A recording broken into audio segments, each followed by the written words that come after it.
the thumb so that the area is visible, and we will ask the patient to empty the bladder.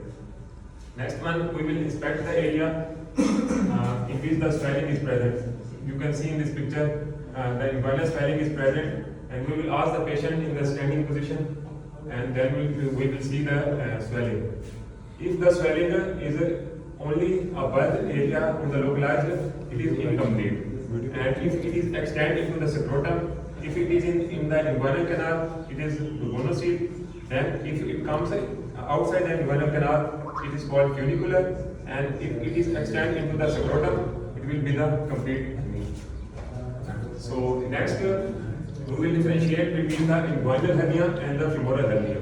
So here is the pubic tubercle, and above and lateral to the pubic tubercle is the inguinal hernia, and below is the femoral hernia. Next step is the cuffing pulse.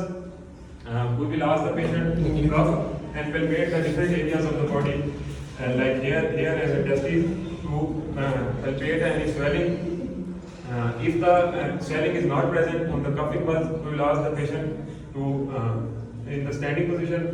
Next one is the auscultation. We can also hear the vowel sounds in the hernia. Next, we will differentiate between the direct and the indirect inguinal hernia.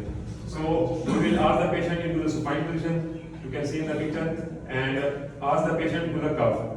So if the bulge coming out from the inguinal canal, deep inguinal ring, or we will occlude this deep inguinal ring by placing the thumb over it. If the hernia is present, it will touch the thumb. We can also close the both rings, superficial and the deep.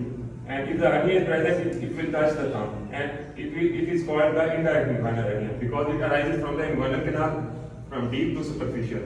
And if it is direct, it will bulge into the Hazelbeck triangle.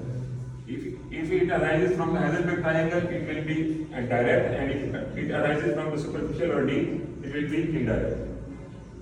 And we can also do the 3-ring occlusion test. We will occlude this ring, and below this ring is the femoral ring. We will occlude all these 3 rings, and we will differentiate between 3 occlusions. Next, we can do the reduction test. We will ask the patient to do it by himself or by the surgeon. And we will position of the patient in the lying spine position, and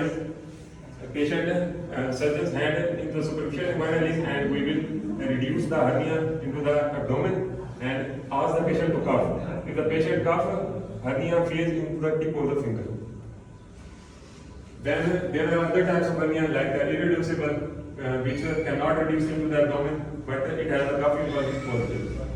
Next, 2 hernias are the emergency condition obstructive and stimulated, in which coughing pulse and reducibility is negative, and it is a very emergency condition. Next one is the differential diagnosis.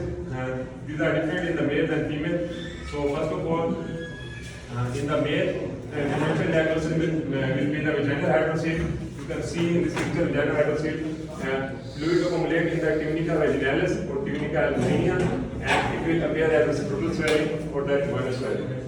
Next differential will be the cystic hydrocele, femoral hernia, undescending testis. Testis may be present into the inguinal canal, and it will also appear as a bulge. So we can also differentiate between them. Lipoma of the cord, it is a soft lobulative swelling which is irreducible. Next is the inguinal lymphadenopathy. You can see that here is an inguinal lymph node. If it is enlarged, it can also differentiate between the hernia. Inguinal adenitis, it is an inflammation